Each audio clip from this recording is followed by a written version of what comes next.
Ever stop to think about how you eat? You know, the size of your plate, how fast you go, what do you share? Could that stuff actually say something, well, profound about your culture? It absolutely could.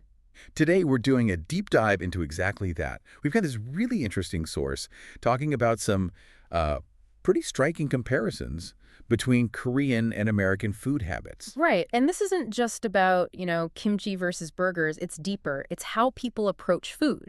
We're looking at a source that promises some shocking comparisons, and we want to unpack what makes these food cultures tick. Okay, so first up from the source, portion sizes. This one seems pretty obvious on the surface. It says American burgers are huge, Yeah. while Korean servings are often just right.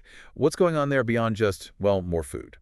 Well, it's fascinating that difference. It might hint at different cultural paths. Maybe those huge American portions are sort of a legacy of needing bang for your buck, maximizing calories after, say, intense physical work became less common, but the mindset stuck. Huh, interesting take. Whereas the Korean just right idea could reflect maybe a greater focus on balance or even resourcefulness, just different historical pressures shaping things. That makes sense. Okay, moving on. Let's talk spicy level. The source says Korean food really brings the heat Oh, definitely. to the point where Americans might be, quote, running straight for water. Is that just taste preference, or is there more to it culturally? Well, taste is definitely learned, culturally conditioned. Yeah. A high tolerance for spice in Korea, it's often tied to history, maybe food preservation methods way back, or even beliefs about spice being invigorating. Oh, So over time, that strong flavor becomes part of a shared experience, a kind of collective palate. It's just yeah. normal, expected. Right, a shared language of flavor. Right. Okay, now let's tackle 2 points together. Side dishes and eating speed. The source highlights Korea serving at least 5 little dishes with every meal. The banchan. Yeah, exactly. Those little bowls everywhere. Compared to Americans usually getting, what, fries or A salad? very different picture. And then the speed. Koreans apparently eat fast and furious, while Americans tend to savor every bite. What does that combo tell us? It's a really interesting contrast, isn't it? That array of banchan. It speaks volumes about valuing variety, maybe balance, freshness in every single meal. Mhm. And often those are shared right from the start. Now connect that to the fast and furious speed. Maybe it suggests dining, especially say lunch in a busy city is more about efficient, really satisfying fuel. Rather than a long, drawn-out thing. Perhaps, while the Americans savoring every bite might point more towards the meal as a distinct social event or, a moment of individual enjoyment.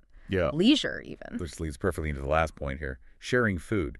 The source is really blunt. Korean meals are meant to be shared. Yeah, very communal. While American meals are described as more like mine, that feels like a pretty fundamental difference in approach. It really gets to the heart of the social side of eating, doesn't it? Sharing from common dishes in Korea, it builds this sense of togetherness, community. It's baked into the act.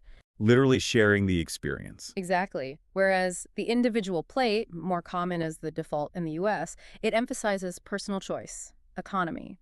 Sharing happens, of course, but the expectation around it can be quite different. It reflects maybe different social agreements around the table. So quite a journey through these differences.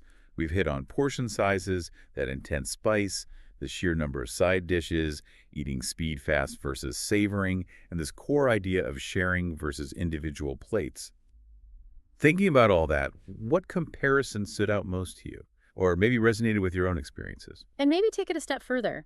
Beyond just noticing the differences, delicious as they are, what do these habits, how big our plate is, how fast we eat, if we share, what do they really tell us about deeper cultural values, about social connections, maybe even about the pace of life itself?